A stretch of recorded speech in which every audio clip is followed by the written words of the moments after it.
নমস্কাৰ অসমবাসী ৰাইজ, মোৰ অন্য এটা ভিডিঅ'লৈ আপোনালোক সকলোকে স্বাগতম জনাইছোঁ। আৰু এতিয়া সন্ধিয়া 8টা বাজিছে আৰু আমি যাবলৈ ওলাইছোঁ কলেজ, কাৰণ আমাৰ কলেজ ট্ৰিপ আছে নামচাই পৰশুৰামকুণ্ড। আহকচোন চাওঁ সকলোবোৰ আমি কি কৰোঁ, ক'ত যাওঁ, সকলোবোৰ আপোনালোকক সুন্দৰকৈ দেখাবলৈ চেষ্টা কৰি যাম। যিহেতু আমাৰ ছাৰমেমসকলে ৰাতি 12টা বজাতে সকলোকে কলেজলৈ মাতিছিলে, কাৰণ ৰাতি 1টা বজাত ইয়াৰ পৰা নামচাই যোৱাটো হ'ব। সেই খাতিকে মাতিছিলে, কিন্তু মোক থোৱাৰ মানুহ নাছিলে। সেইকাৰণে দেউতাই মোক ৰাতি 9টামান বজাতে লগৰ এজনীৰ ৰুমত থ'বলৈ গৈছিল। আৰু তাইৰ ৰুমত অলপ দেৰি থাকি ৰাতি 12:30মান বজাত আমি তিনিজনীয়ে কলেজলৈ যাবলৈ ওলালোঁ। ঐ কেইটা বাজিলে? 12:40।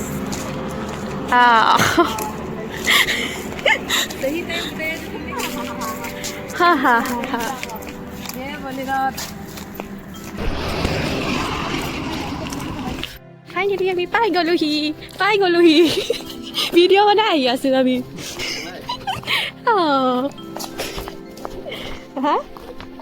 মই এই ৰুমত আছিলোঁ আৰু আমি আহি পাই গ'লোঁ কলেজৰ ভিতৰত। যিহেতু মই আজিলৈকে ইমান ৰাতি বিশেষকৈ মই কলেজত গৈ পোৱা নাই, আহি পাই কলেজৰ ভিতৰত গ'লোঁ আৰু ভিতৰৰ দৃশ্য আপোনালোকক দেখাই গৈছোঁ। কাহাৰ পৰা হাম যায় চা, দিনৰ দিনটো ইয়াত গোটেই মানুহে ভৰ্তি হৈ থাকে হয়নে বাৰু? আৰু ৰাতি হ'লে যাওঁ কিমান নিজান। এই 1:30মান বাজিব হ'ল ন? আৰু এতিয়া আমি আহি গ'লোঁ গাড়ীৰ ওচৰত। আহকচোন চাওঁ গাড়ীখনৰ ভিতৰৰ সকলোবোৰ দৃশ্য। হাই ফাইনেলি আমাৰ গাড়ীখন ষ্টাৰ্ট দিলে আৰু আমি নামচাই অভিমুখে ওলালোঁ। এতিয়া 3:10 হ'ল আৰু আমাৰ অৱস্থাই অকণো শুবলৈ পোৱা নাই। নজনো যোনটো বেলেগে জিলিকিছে লাইটৰ পোহৰত। এইফালে আমাৰ টোপনিত ক'বই নোৱাৰে, এইপিনে আমাৰ চিনিয়ৰ বাগীজনী চাওকচোন চিঞৰি একদম নাচিছে সিহঁতি। ইতিমধ্যে আমি পালোহি বগীবিল দলং।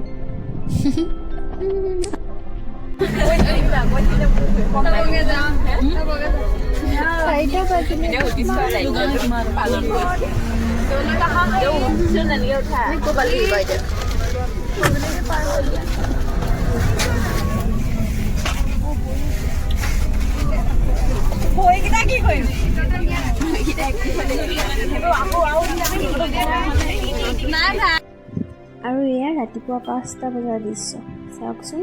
এইপিনে কিমান ধূলি কুঁৱলী হয় বাৰু, আমাৰ তাতো 5টা বজাতো ৰাতিয়ে হৈ থাকে ন, তাতে বৰষুণ বতৰ।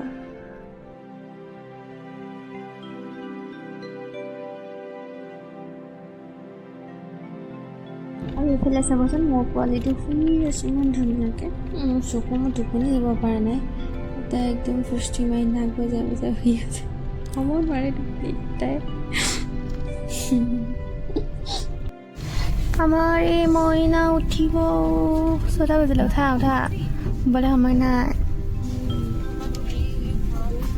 পেটে মাতিছে শুনিছানে?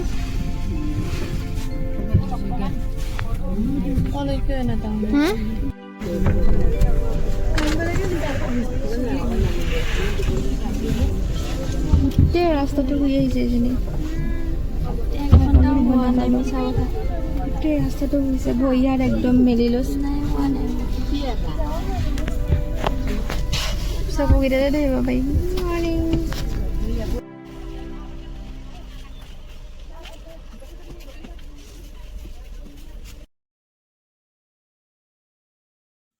বৰ্তমান আমি আহি পালোঁ নামচাই পুলিচ ট্ৰেফিক পইণ্টৰ ওচৰত। যিহেতু 5টা বজাত আমাক চাহ খাবলৈ ৰখাইছিলে নামচাইত, আৰু মই সেইটো জেগাতে ভালেই পালোঁ, ভিডিঅ' এটা বনাই ল'লোঁ। ইমান ধুনীয়া পৰিৱেশ, একদম কুঁৱলী হৈ আছে, বৰষুণো দিছিলে দেই, গোটেই মানে জেকা হৈ আছে। আমি এতিয়া চাহ খাব লৈছোঁ দেই।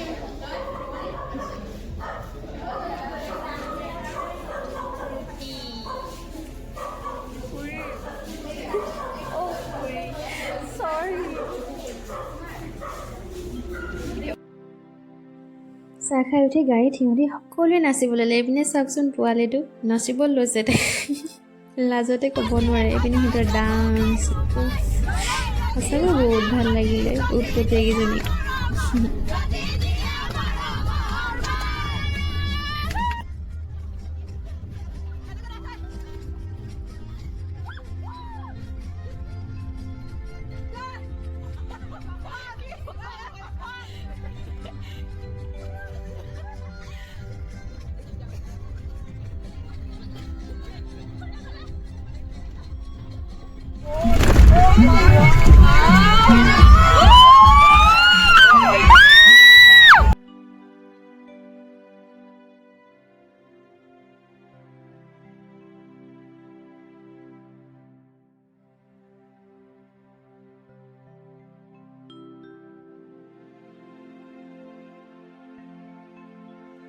ফাইনেলি আমি আহি পালোঁ পৰশুৰাম কুণ্ডৰ গেটৰ সন্মুখত। আৰু এই ৱালবোৰ দেখিছে যে ইয়াত সকলোতে লিখা আছে সুন্দৰকৈ সীতাৰাম সীতাৰাম। দেখিছেনে? বতৰটো বৰ ঠিক ভাল নহয়, মানে গোটেই ধুঁৱলি কুঁৱলি বৰষুণ দি আছে। যিমান পাৰিছোঁ দেখাবলৈ চেষ্টা কৰিছোঁ আপোনালোকক। ভিতৰত চাওকচোন, এইবোৰ মণিহাৰী সকলোবোৰ আছে ইয়াতে। আৰু এইফালে বৰষুণ দিছে, ইমান বৰষুণ, গোটেইখন ভিজি আছে। আমি যাব পৰা নাই কাৰণ আমি ছাতি নিনিলোঁ। আমাৰ অৱস্থা গোটেই চাৰিওফালে বৰষুণ, যাব পৰা নাই। ইমান দূৰ আহি ইয়াৰ অৱস্থা চাওকচোন, ইমান বৰষুণ।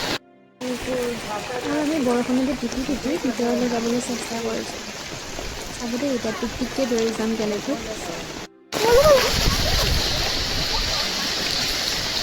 পৰশুৰাম কুণ্ড মহাভৈৰৱ এখন মন্দিৰ। এইপিনে বৰষুণ দি আছে চাৰিওফালে।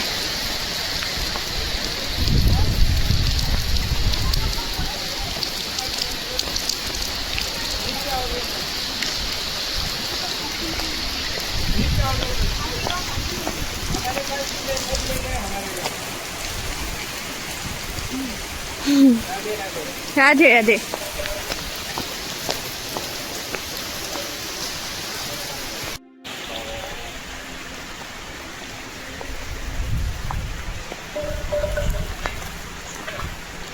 মানে সুন্দৰ লাগিলে। ওম নমঃ শিৱায়।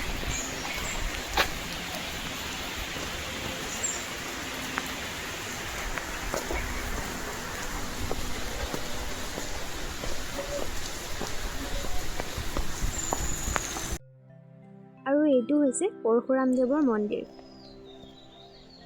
আৰু এইফালে যেন দেখিছেনে, এইজন হৈছে পৰশুৰামদেৱ।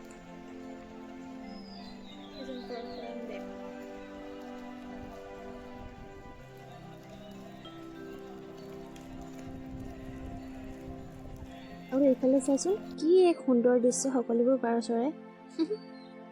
বৰষুণত তিতি আহি আছোঁ পৰশুৰাম কুণ্ড। কি অৱস্থা হৈছে সকলোৰে, গাইছ। ইমান ধুনীয়া পৰিৱেশ, বৰষুণ যাম নোহোৱালে আৰু ভাল লাগিল হয়। হৈছে হনুমান মন্দিৰ।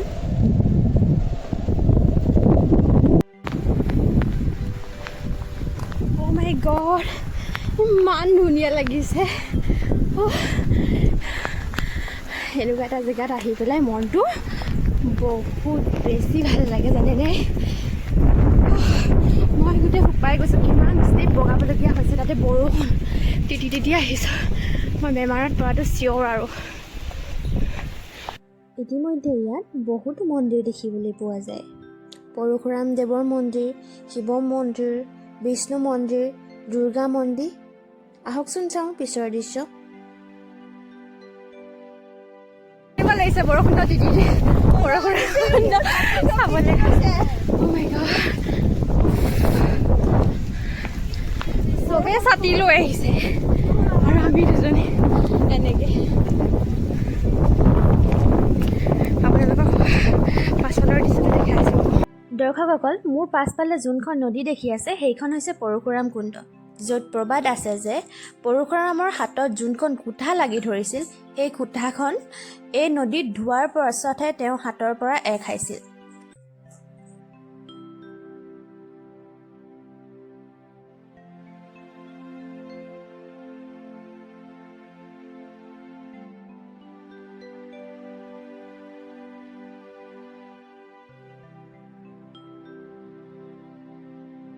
দৰ্শকসকল, যদি মোৰ কিবা ভুল হয় মোক ক্ষমা কৰি দিব, কাৰণ মই এইখন ঠাইৰ বিষয়ে বিশেষ জ্ঞাত নহয়, কিন্তু মোৰ অভিজ্ঞতাৰ ফালৰ পৰা মই যি জানো তাকহে ক'ব বিচাৰিছোঁ। যমদগ্নি নামৰ এজন মুনি আছিল আৰু সেই মুনিজনৰ এগৰাকী পত্নী আছিল। সেই পত্নীগৰাকীৰ নাম হ'ল ৰেণুকা আৰু ৰেণুকাৰ 5জন পুত্ৰ আছে। তাৰে একদম সৰু পুতেকটো হৈছে পৰশুৰাম। পৰশুৰাম পিতৃৰ নাম যমদগ্নি মুনি আছিল। তেওঁ এদিন নিজৰ পত্নীক তেওঁ গা ধুবৰ কাৰণে গংগাৰ পৰা পানী আনিবলৈ পঠাইছিল। যিহেতু মাতৃ হত্যা হৈছে মহাপাপ, তথাপিও তেওঁ বাপেকৰ চকুলে চালে আৰু বাপেকৰ যি আজ্ঞা তেওঁ পালন কৰিবলৈ তেওঁ আশ্ৰমত গ'ল আৰু মাকক একে কোঠাৰে ডিঙিটো দুচেও কৰি ছিঙি পেলালে আৰু লগে লগে সেই কোঠাখন পৰশুৰামৰ হাতত লাগি ধৰিছিল। তেতিয়া তেওঁ বাপেকক সুধিলে যে মই এই মহাপাপৰ পৰা কেনেকৈ ৰক্ষা পাব পাৰিম। বাপেকে ক'লে যে তুমি ভাৰতত যিমানবোৰ তীৰ্থস্থান আছে সকলোবোৰ ভ্ৰমণ কৰা। তেওঁ সকলোবোৰ তীৰ্থস্থান ভ্ৰমণ কৰাৰ শেষত তেওঁ ধ্যানত বহিলে। ধ্যান কৰি কৰি যেতিয়া মহাদেৱ সন্তুষ্ট হ'ল, মহাদেৱে তেওঁক ক'লে যে তুমি কৌশল নগৰত থকা বিষ্ণুযথা তেওঁক তুমি সাক্ষাৎ কৰা, তেওঁ তোমাক বিধান দিব এই মহাপাপৰ পৰা তুমি কেনেকৈ মুক্তি হ'ব পাৰা। তাৰ পাছত বিষ্ণুযথাক তেওঁ সাক্ষাৎ কৰিলে আৰু তেওঁ ক'লে যে উত্তৰ পূৰ্বাঞ্চলত এনেকুৱা এখন ঠাই আছে, তুমি তাত যোৱা, তাত গৈ তুমি সেই পানীত তোমাৰ হাতখন ধুই দিবা আৰু হাতখন ধোৱাৰ পাছতে তোমাৰ হাতৰ কুঠাৰখন তাত সৰি পৰিব।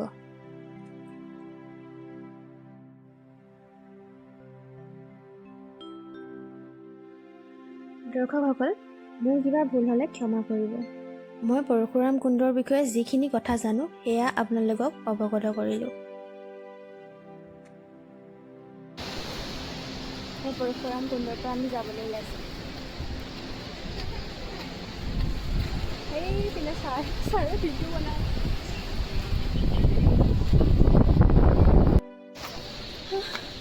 মোৰ সেয়া অৱস্থা হৈছে।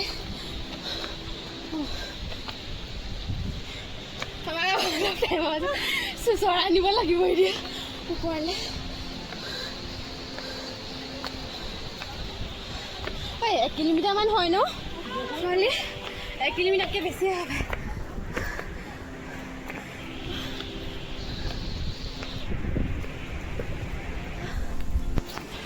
আজি আমাৰ ভিডিঅ'টো ইয়াতে সমাপ্ত। নেক্সট ব্লগত দেখাই আছোঁ আৰু আমি ক'ত গৈ আছোঁ। Bye bye. যদি ভিডিঅ'টো ভাল লাগিলে লাইক কৰিব, কমেণ্ট কৰিব, শ্বেয়াৰ কৰিব আৰু লগতে যোনসকল মোৰ নতুনকৈ মোৰ চেনেলটোলৈ আহিছে তেওঁলোকে চেনেলটো ছাবস্ক্ৰাইব কৰি দিব। Bye bye.